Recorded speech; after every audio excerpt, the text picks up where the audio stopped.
Assalamualaikum warahmatullahi wabarakatuh. Hello everyone. In this video, we'll talk about usability study that my teammate Danar and I conducted as part of our final project for the human-computer interaction course. We focused on a very common feature used in e-commerce apps, the price filter in Shopee.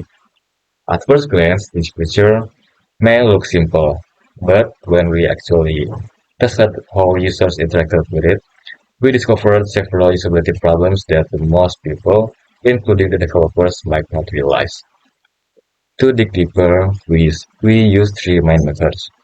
First, we did test-based testing. We asked participants to search for products within a specific price range, like find a pair of sneakers between 50 and 150,000 rupiah.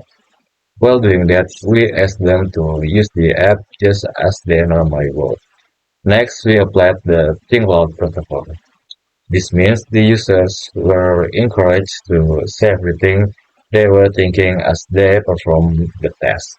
So, for example, if they were confused, they would say, I'm not sure where to go, or why is this filter button so small? This gives us their direct insight into their mindset.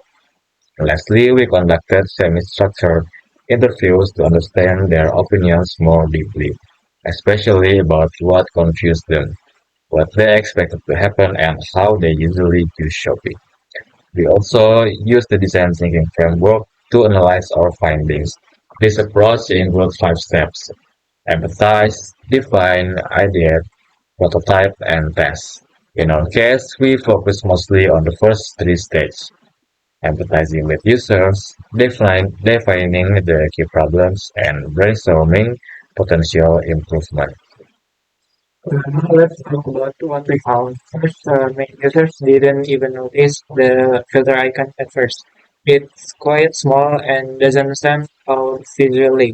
So they just skip and type their preference into the search bar instead. Second, even when users open the filter menu, they couldn't immediately find the price filter. That because it's located near the bottom of a long list of filters. So users, especially new ones, had to scroll down to look for it. Several participants didn't realize it was there until we pointed it out.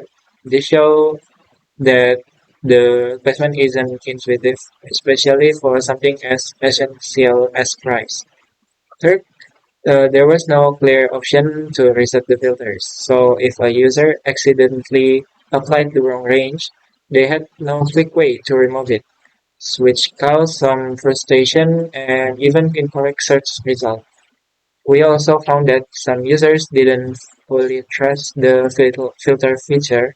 They preferred to type keywords like under 100,000 in the search bar because they weren't confident that the filter would work properly. So most of the problem here weren't about technical issues. They were about usability things like low visibility, unclear placement, and lack of feedback. We analyzed this finding using Jacob Nielsen usability heuristic, and we found key violation in areas like visibility of system status, recognition rather than recall, and user control and freedom. After understanding the pain points, we brainstormed potential improvement, such as making the filter icon more noticeable, adjusting the layout so that the price filter appears higher in the list, and adding clear, clear visual cues when filters are active or preset. We then created our prototype using Figma, our design version of the sensor menu, and showed it to the same participants for feedback.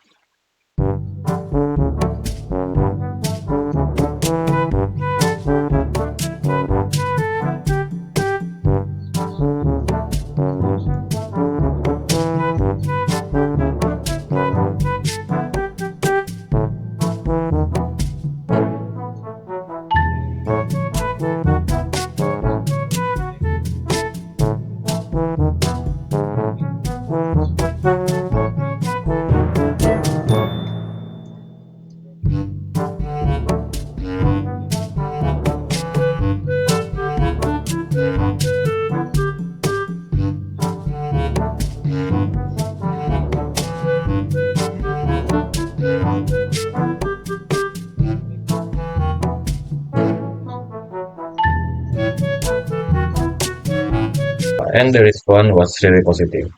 Most of them said the new version felt easier to navigate, more obvious, and more trustworthy. They said they would actually use the price filter now, rather than avoiding it like before. In conclusion, what we learned from the study is that usability problems can exist even in the features that seem simple on surface. By observing user interaction, listening to their talks, and asking the right questions, we were able to uncover real issues that affect the user experience. So that's the summary of our research on the short piece price filter. Thank you for watching, and I hope this gives you an idea of how practical usability testing can uncover design problems and how applying human-centered thinking can help. Wassalamualaikum warahmatullahi wabarakatuh.